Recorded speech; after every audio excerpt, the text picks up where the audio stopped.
Posgrados de Universidad Mayor presenta. Cada vez que aparece un nuevo caso de prioridad nacional de trasplante de órganos, ponemos el tema sobre la mesa. Sin embargo, hay mucho más que hablar y no tiene relación solo con una persona que esté esperando el trasplante como prioridad en esa lista, sino con una realidad de país. ¿Somos donantes los chilenos o no? ¿Cuáles son las cifras que dan muestra de la realidad que tenemos como país frente a esto? Hablamos de eso y más. Donantes de órganos en esta mesa de diálogo.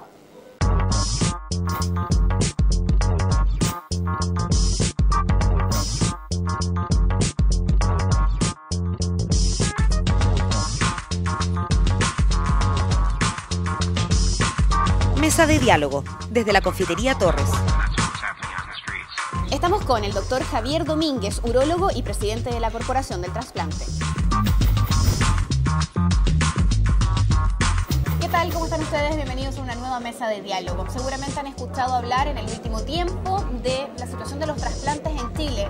No puntualmente por lo que ha estado pasando en esta semana, sino, por ejemplo, por acuerdos que se han querido establecer con Argentina en virtud de encontrar más órganos, de poder encontrar la manera de resolver una situación de salud tan compleja como la que puede estar viviendo una persona que necesite un nuevo órgano para continuar su vida. Nos acompaña el doctor Javier Domínguez. Gracias por aceptar la invitación, por querer estar junto a nosotros y por lo que esperamos, que nos entregue más información para entender un poco el universo completo de lo que implican los trasplantes. ¿Podemos partir con algunas cifras? ¿Cuál es la situación hoy en Chile, tal vez en comparación con últimos años? ¿Hay más, hay menos donantes? ¿Se hacen más o menos operaciones? Un diagnóstico en general de la situación, ¿cómo estamos?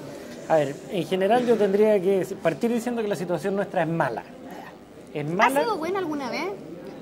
Alguna vez fuimos dentro de América Latina pioneros en el número de donantes. Ya. Hace 10, 15 años atrás logramos tener cierta organización que nos permitió estar bastante adelantados, pero nos quedamos muy pegados. Y la verdad es que, entre otras cosas, nos hemos quedado pegados porque no se ha centrado la discusión en las cosas que son realmente importantes. Siempre se ha tratado, por ejemplo, de solucionar el tema de los donantes modificando la ley. Y la verdad es que en todas partes del mundo se ha demostrado que la ley, y no solo para el tema de los trasplantes, sino que para cualquier cosa, la ley no va a hacer cambiar la actitud o lo que crea la gente. Eso lleva mucho más tiempo y muestra un desconocimiento absoluto de cuál es el real problema del país en cuanto a la donación de órganos. Para ir con las cifras, el año pasado en Chile tuvimos una tasa de donación de 6,5 donantes por millón de habitantes. Okay. Así lo medimos nosotros. Comparado con los campeones mundiales de esto, que son los españoles, estamos a 6 veces lo que son los españoles, que tienen alrededor de 36 donantes por millón de habitantes.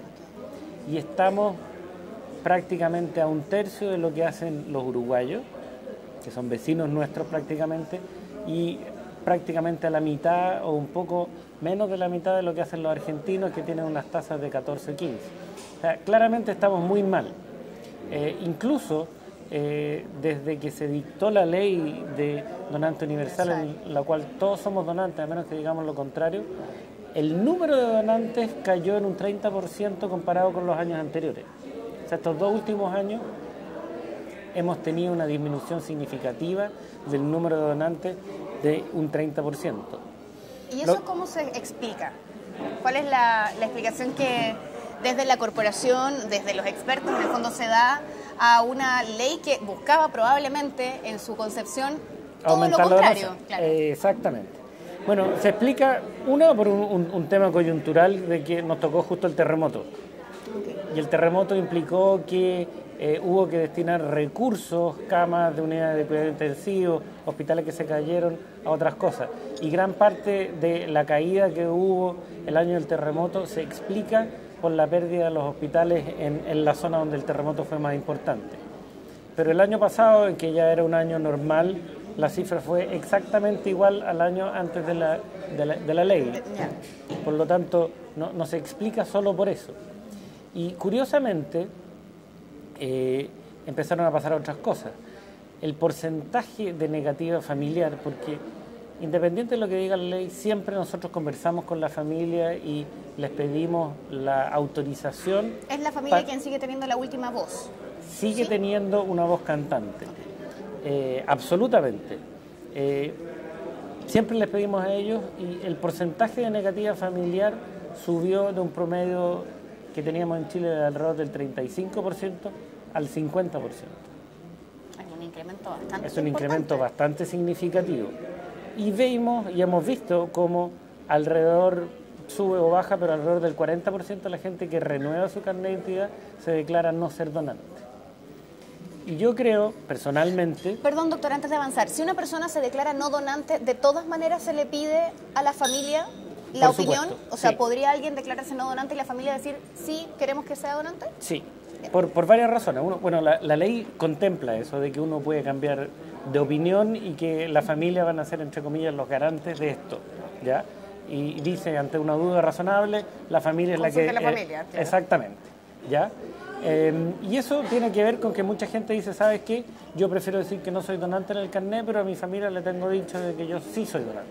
Y eso es por el mito de que voy a tener un accidente y capaz que me maten para sacarme Claro, algo. lo cual es absolutamente falso, porque además de ir en contra de lo que nosotros como médicos hacemos, de tratar de salvar las vidas, si es que nosotros tenemos una persona grave, con una lesión cerebral grave, y queremos que se convierta en donante, si fuéramos tan malos como eso, la mejor forma de hacerlo es tratarlo lo mejor posible, porque es la única forma de que los órganos de esa persona vayan a servir. Claro.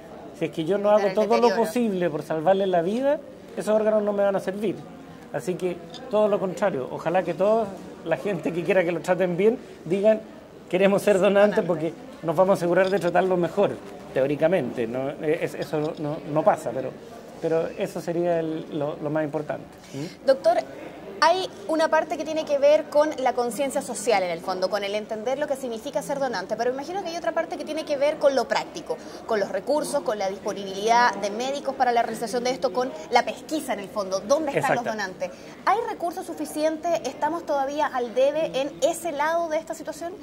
Bueno, afortunadamente hay recursos y eso se ha visto reflejado en que estos últimos 6 meses ha aumentado casi en un 50% el número de donantes comparado con el año pasado. Y eso es porque finalmente se ha logrado crear en la gran mayoría de los hospitales, casi el 90% de los hospitales públicos, tiene hoy en día al menos una enfermera cuyo trabajo es la pesquisa de potenciales donantes. ¿Qué significa esto? Aquí es importante entender que la persona que puede ser donante de órganos es una persona que fallece dentro del hospital. Es una persona que llegó al hospital con una lesión cerebral grave, que se hospitalizó, que está en una unidad de cuidados intensivos, que se está haciendo todo lo posible por salvarle la vida y que dentro de eso se llega al diagnóstico de muerte encefálica en esa persona por distintos criterios que están súper bien establecidos. Esa persona es la que puede ser donante. Lo que nosotros necesitamos es lograr detectar todas esas personas dentro del hospital, porque muchas veces sucede que esa persona llega a la urgencia, es evaluado por los doctores y los doctores dicen, ¿saben qué? Esta persona, el pronóstico es tan malo que no vale la pena seguir haciendo esfuerzos porque lo mejor que podemos conseguir es que viva algunas horas más y no va a pasar nada. Bueno, si es que cambiamos la mentalidad de eso y decimos, sí, está súper mal, pero si es que hacemos todos los esfuerzos, podría quizás salvarse y si no, se puede convertir en donante. Y ese es el switch que hace falta hacer y para eso se necesita alguien que diga, oye, esta persona sí vale la pena. Voz de alerta. Exactamente. Claro. Sí vale la pena hacer todos los esfuerzos porque si no se salva, bueno, puede ser donante. Tanto es así que en España, que son, como yo te contaba, los campeones mundiales de la donación, se dieron cuenta que cuando tenían todas estas unidades, la mortalidad por traumatismo encefalocraniano empezó a bajar. Porque se hacían más esfuerzos por salvar a la gente que determinaban que mucha gente que se pensaba que no iba a pasar, que iban a fallecer, sobrevivían. Tengo una batería bastante extensa de preguntas sobre el proceso en sí y sobre también derribar algunos mitos que les vamos a hacer al regreso. ¿Le parece? Hacemos una pausa, regresamos con más en esta mesa de diálogo. Hoy conversamos acerca de convertirse en donante y lo que eso significa para salvar las vidas de otras personas. Regresamos con más. Ya regresa Mesa de Diálogo. MBA. especialidades médicas y odontológicas, diplomados y magíster. Encuentra en Universidad Mayor el posgrado que buscas. Programas de alta especialidad y nuevas tendencias. Si sabes lo que quieres, encuéntralo en Posgrados Universidad Mayor. Nuevo Campus Alonso de Córdoba Las Condes. Estás viendo Mesa de Diálogo. Estamos de regreso con más. Como siempre, llegamos a ustedes a través del Mostrador TV. Agradecemos a la Confitería Torres, que es nuestra casa, que es el lugar donde instalamos nuestra mesa de diálogo y que nos permite ir haciendo distintos debates, análisis sobre diversos temas que forman parte de nuestra agenda y de nuestra contingencia. Nos acompaña hoy el doctor Javier Domínguez. Hemos estado hablando acerca de los trasplantes y decíamos al final del bloque anterior que hay bastantes mitos, hay bastantes dudas en la ciudadanía. Una de ellas la despejábamos al principio, esto de que si yo digo que soy donante, capaz que me maten por sacarme un órgano, el que tal vez no me atiendan de la manera correcta. ¿Cuáles son, aparte de eso, los principales miedos que se presentan en la ciudadanía o el por qué alguien decide no ser donante?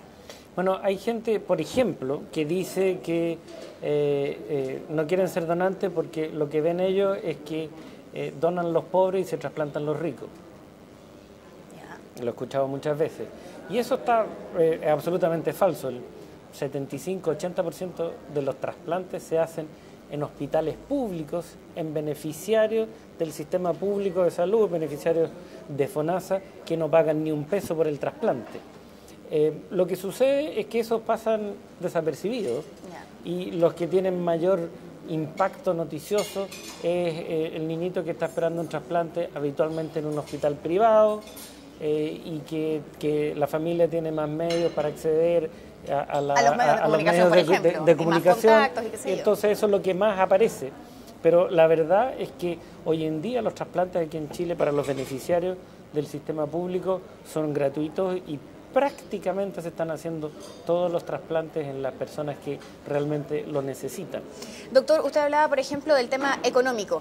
Ya vamos a ir con lo que esto significa, porque cuando hablamos, por ejemplo, también de enfermedades catastróficas, hablamos de una catástrofe en lo económico para la familia que debe enfrentar aquello. Correcto. Pero el lado tal vez más feo que podríamos tocar en la relación trasplante-dinero tiene que ver con la venta de órganos o con el tráfico de aquello. ¿Hay también algún temor de parte de la ciudadanía que podría convertirse eventualmente en donante, en decir a lo mejor no es solo me pueden matar por sacarme un órgano, sino tal vez voy a ser parte de tráfico de órganos? ¿Cuáles son tal vez nuestra situación al respecto? Bueno, ¿somos un país con cifras de tráfico de órganos, por ejemplo? Yo les puedo decir con absoluta certeza que aquí en Chile no hay tráfico de órganos, que no se paga por estar antes o después en la lista de espera. Las listas de espera son absolutamente transparentes, las lleva el Instituto de Salud Pública.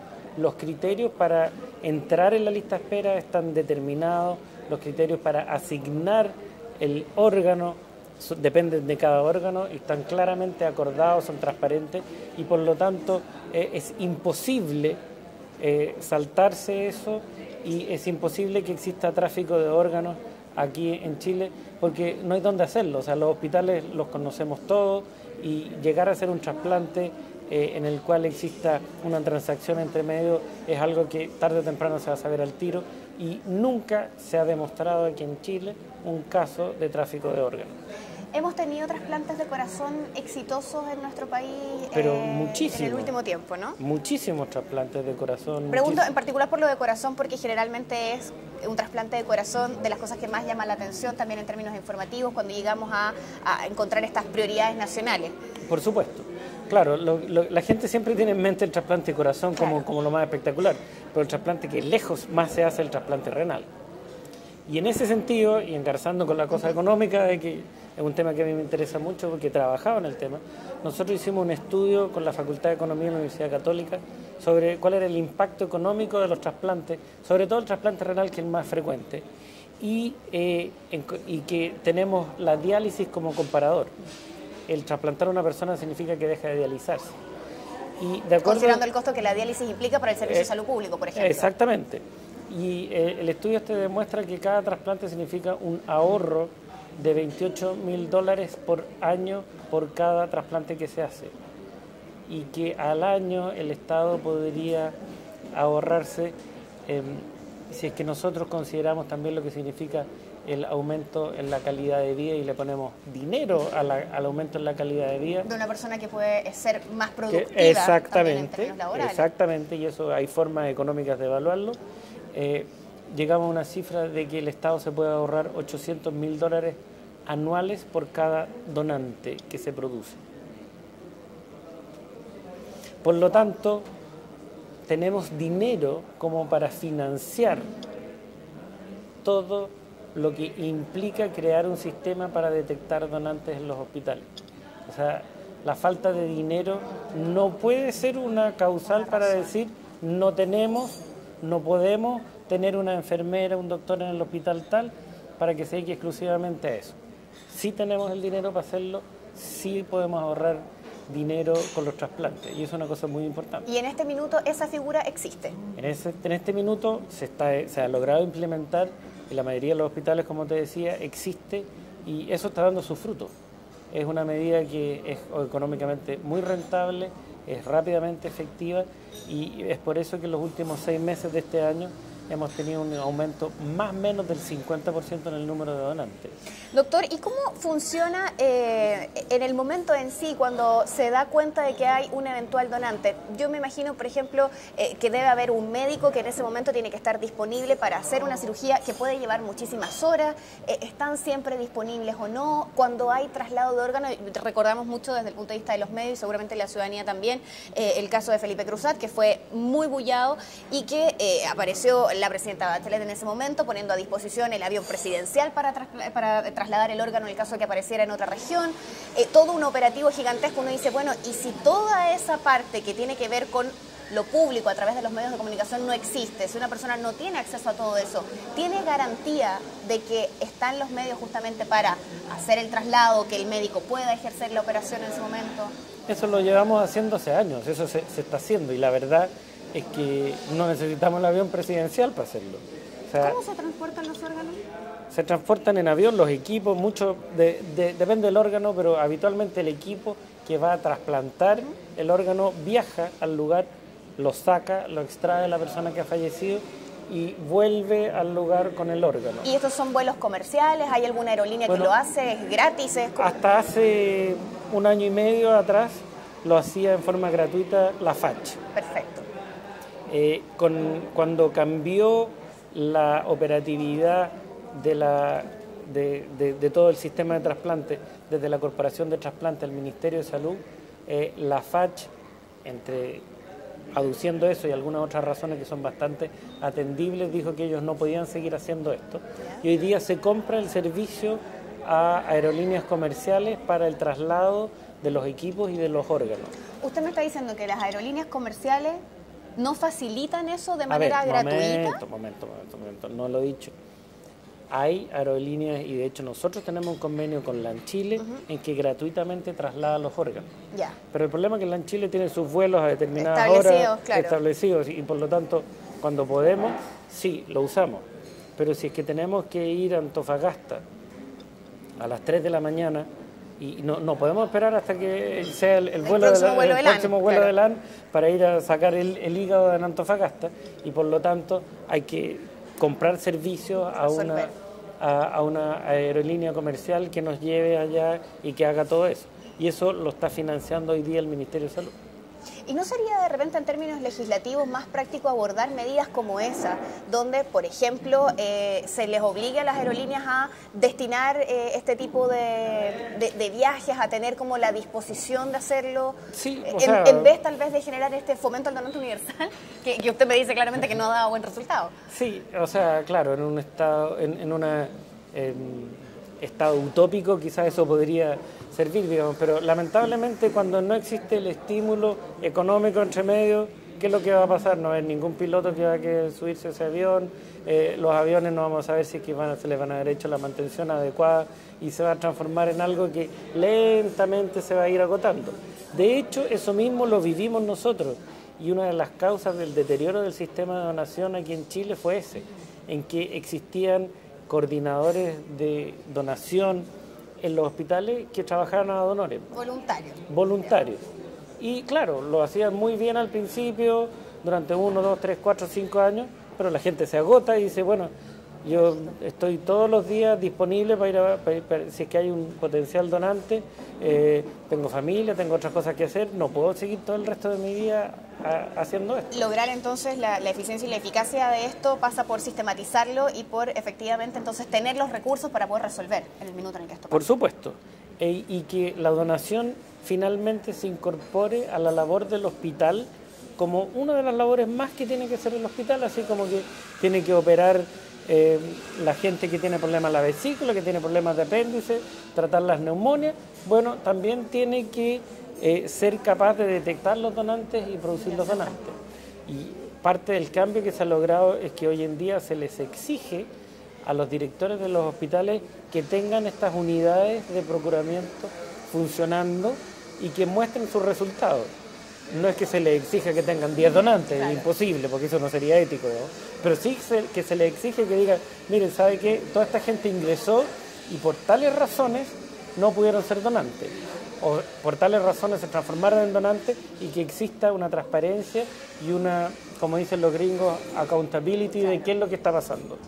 Vamos a hacer un nuevo alto. Estamos en nuestra mesa de diálogo conversando acerca de la donación de órganos, del trasplante de ellos, de qué tan mal estamos en las cifras en nuestro país y por cierto vamos a abordar también en el siguiente bloque lo que se puede hacer. Regresamos con más. Ya regresa Mesa de Diálogo. Conéctate con El Mostrador TV.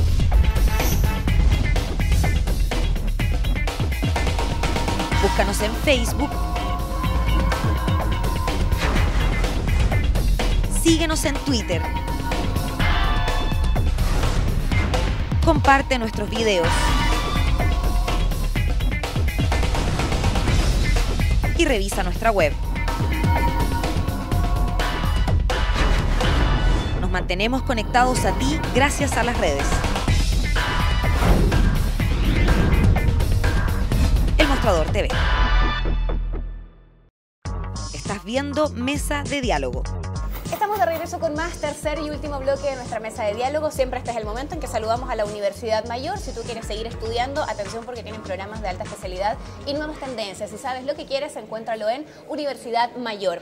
Doctor, hablamos acerca de la donación de órganos, hablamos también de la parte económica y por cierto, de lo catastrófico que puede ser en términos económicos el tener que mantener a un paciente que está justamente esperando, un familiar que está esperando por una donación de un órgano, con todo el tiempo que eso implica de clínica y lo demás. ¿Hay algún soporte también desde este punto de vista que tiene que ver con lo económico? Yo le comentaba fuera de cámara el caso de Joaquín, que nos tocó como equipo acompañar hace algunos años atrás, que un niño de 4 años que fallece esperando un corazón siendo prioridad nacional. Y su familia quedó en un estado económico muy deteriorado, debiendo muchísimo dinero, arriesgando perder sus casas y, por cierto, teniendo que enfrentar también la muerte del hijo en ese momento. ¿Cómo estamos en esa otra parte? Bueno, hoy en día la gran mayoría, muchos de los trasplantes, el más importante, que el trasplante renal, está en el auge, está en el GES y por lo tanto tiene una seguridad financiera el trasplante renal. Y la gran mayoría de los otros trasplantes finalmente terminan acogiéndose a lo que son los seguros catastróficos, que operan básicamente para los pacientes de ISAPRE y para los pacientes que son beneficiarios de FONASA, estos seguros operan en los hospitales. Y hoy en día... ¿Es una pelea con las ISAPRE? Porque claramente se tratan de zafar un poco de la responsabilidad en ese sentido. Sí, por supuesto, hay muchas cosas que las ISAPRE dicen, bueno, esto no tiene código. O hasta aquí. Entonces, por lo tanto, es una cosa experimental y toda la cosa. Y siempre hay un vacío por ahí dando vueltas. Pero finalmente se ha logrado que hoy en día la gran mayoría de los trasplantes estén financiados de una forma u otra por la ISAPRE y por FONASA, finalmente, para los beneficiarios del sistema público. De modo que deja de ser en este minuto la cosa económica una cosa que vaya a ir en contra de los trasplantes o que por otro lado vaya a significar que solamente se pueda trasplantar la gente que tenga dinero, lo cual también sería tremendamente una mala cosa para nuestro país. Usted hablaba recién de la cantidad de trasplantes que hay de riñón que es de las cosas más comunes, y en el último tiempo aparecían cifras también que se daban cuenta desde el área de la pediatría, de una alta necesidad de trasplantes de hígado, de fallas hepáticas que estaban ocurriendo bastante seguido en el último tiempo, en particular en niños. ¿Cómo estamos en ese lado? Bueno, el trasplante hepático específicamente en niños no es un problema tan importante, ¿Ya? porque afortunadamente técnicamente uno puede utilizar el hígado de un adulto, sacar un pedazo de ese hígado y trasplantárselo a un niño. Entonces el tema de conseguir un donante no es tan complejo. Afortunadamente los niños se mueren muy poco. Entonces cuando el problema es un trasplante cardíaco, en que solo me sirve un corazón de un niño por tamaño, claro, para ponerle a otro niño, estamos en problemas graves. Ahí es donde estamos en problemas, o cuando necesitamos un trasplante pulmonar para un niño o un trasplante cardíaco. Ahí claramente hay problemas porque hay muy pocos donantes. El universo es mucho más acotado. Exactamente. Y en términos generales, hablamos también de la importancia de justamente hablar esto con las familias. Hay algunas campañas que se han hecho en distintos países. Usted nos decía, a veces el hablar mucho del tema o el generar un bullicio tal vez mayor de lo habitual frente a algunas temáticas como es el tema de la donación de órganos puede ser contraproducente. Yo decía, hay campañas que se hacen a través de las redes sociales, que yo me imagino que no deben servir para encontrar un donante, pero que sí ponen el tema sobre la mesa. ¿Sirve o no sirve? El poner el tema sobre la mesa claramente sirve. Y hay que ponerlo sobre la mesa del desayuno, sobre la mesa del almuerzo, para conversarlo en familia. Estas son las instancias en que dentro de la familia uno tiene que hablar con la verdad y decir, ¿sabe qué? Yo quiero ser donante, independiente de lo que diga mi carnet, yo quiero ser donante y por favor respétenme. Y cuando eso se da, la familia respeta lo que la persona ha dicho en vida. Sí, no somos malos los seres humanos, tendemos a hacerle caso a la gente y por lo tanto esta es la instancia en la cual tenemos que conversar sobre el trasplante y que ojalá lo pudiéramos conversar siempre, ojalá en los colegios existiera educación sobre qué es lo que es la donación y sobre qué es lo que es el trasplante y a través de eso lograr que los trasplantes y la donación de órganos sea un hecho más de la vida y de la muerte de nosotros y que no sea una noticia cada vez que haya alguien esperando un trasplante, sino que se sepa que el sistema va a funcionar y si aparece el donante, el sistema está funcionando y si no aparece, pucha, mala suerte, pero se ha hecho todo lo posible porque la gente que necesita un trasplante realmente lo puede obtener. Hay lugares donde se han hecho campañas un poco apelando en el fondo a imágenes muy fuertes frente a esto y me imagino que tal vez los resultados no son tan buenos y debe ser la razón por la que en nuestro país tal vez eso no existe. Y comentábamos hace un tiempo atrás de una campaña en Brasil donde aparecía un ataúd o una tumba en el fondo visto desde arriba y se veía una persona viva y un esqueleto al lado y la leyenda era si tú te mueres sin ser donante te llevas a otro la tumba. Son cosas impactantes. ¿Por qué no se hacen ese tipo de cosas? Acá, no, ¿funciona, no funciona? Se han hecho, hace años atrás había un slogan que decía no te lleves tus órganos al cielo, a alguien le pueden servir aquí. Se hacen todas esas cosas. Pero la verdad es que lo que hemos visto nosotros es que el impacto que tienen las campañas es bastante limitado.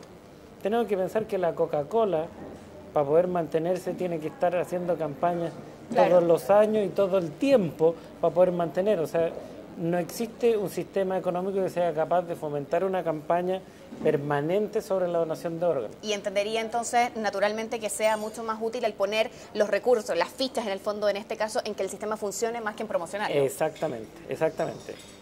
Y a propósito de resultados, ¿cómo resulta el tema con Argentina? ¿El acuerdo de trasplantes con Argentina? La verdad es que el acuerdo de trasplantes con Argentina es una cosa bien pequeña y bien limitada, ¿ya? Tenemos que entender que los argentinos tienen más donantes que nosotros, pero no les sobran los órganos. Okay. O sea, difícilmente a va a nadie llegar les sobran uno los hasta acá. órganos. Así que no es que nos vayan a regalar hígado para los niños. En este minuto es un acuerdo que está circunscrito a los trasplantes hepáticos pediátricos. Implica necesariamente, para que un acuerdo así funcione a largo plazo, que sea hacia los dos lados. Lógico. O sea que si es que ellos requieren hígado para un niño en forma urgente y que nosotros somos los únicos que podemos dárselo, le demos ese hígado y viceversa. Y es por eso que hasta ahora nunca se ha dado el caso. Por otro lado, hay temas logísticos que son bastante complejos, digamos. Ir desde aquí a Chile a sacar un hígado a Buenos Aires y volver no es fácil, es caro, no es fácil, etc. El tiempo generalmente juega en contra. El tiempo juega en contra. De hecho, de la única ciudad de Argentina en que uno podría pensar en un trasplante cardíaco, por el tiempo que se demora un trasplante cardíaco, no se puede hacer con menos de 4 horas, con más de 4 horas. ¿Ya? Por lo tanto, la única ciudad argentina en la cual uno podría conseguir un donante cardíaco sería Mendoza. O sea, estaría restringido el convenio de eso. La verdad es que se ha hecho mucho bombo de ese acuerdo, pero en la práctica yo creo que lo que va a significar es nada. Doctor, para terminar, nosotros hablamos siempre en términos, lo digo desde el punto de vista de los medios y generalmente es a lo que le damos más importancia, a las prioridades nacionales, como casos que tienen que ver con prioridad nacional de trasplante de corazón, como un poco que ha sido lo que nos convoca en estos días. Pero esa lista, si esta es la prioridad nacional, ¿cuánta gente tiene? ¿Cuánto tiempo pueden esperar? Muy buena pregunta. Lo primero que hay que entender es que no existe 100% el concepto de prioridad nacional, porque depende del donante la lista de espera que se genere. Porque si yo tengo un donante cardíaco de 45 años, no me va a servir para un receptor que tiene 15 años ese corazón, por muy compatible que sea. Entonces tenemos que y por más que esté en la lista en cierto lugar, va a depender. Claro, lógico, no nos va a hay que empatar esto. Exactamente.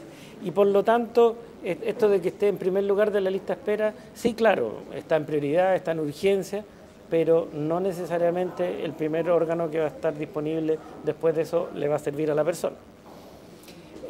Hoy en día tenemos una lista de espera que sube o baja, pero está alrededor de 1.600, 1.700 personas aquí en Chile, de los cuales la gran mayoría, 1.400, 1.500, son personas que están esperando un trasplante renal, que afortunadamente tienen la diálisis como apoyo y por lo tanto no se van a morir, o la verdad es que la gente se muere más en diálisis que trasplantado, por lo tanto se muere un poquitito, pero puede esperar un tiempo más.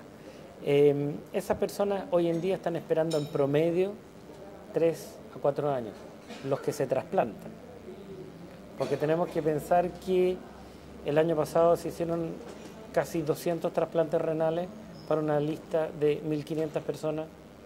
Hay una cantidad de gente que queda eternamente en la lista y que no va a poder trasplantarse o que le va a ser muy difícil trasplantarse. Para los otros trasplantes en los cuales el órgano no existe ninguna otra alternativa que no sea el trasplante, como el hígado, el corazón, de hígado tenemos alrededor de 100 personas en la lista de espera hoy en día, de corazón habitualmente hay entre 10 y 20, de pulmón también alrededor de 10 y 20. El problema con el hígado, el corazón y el pulmón, que como no existe la alternativa, aproximadamente un 25% de la gente que está en la lista de espera fallece antes que le llegue el órgano. Y eso pasa en todas partes. En España, en que tienen mucho más donantes, hasta el 15% de la gente que está en la lista de espera fallece antes de que le pueda llegar el trasplante. Y es una realidad que tenemos que saber afrontar. Claro. Doctor, le quiero agradecer enormemente por estar junto a nosotros, por poner este tema sobre nuestra mesa de diálogo, por hacer un llamado, por cierto, a la ciudadanía de lo importante que es el conversar estos temas en familia, el entender que efectivamente podemos prolongar la vida de alguien más, que podemos ser más útiles que irnos debajo de la tumba con todo. Un dato pequeño. Los españoles han calculado que un donante puede llegar a generar 55 años de vida extra con todos los trasplantes que puede generar.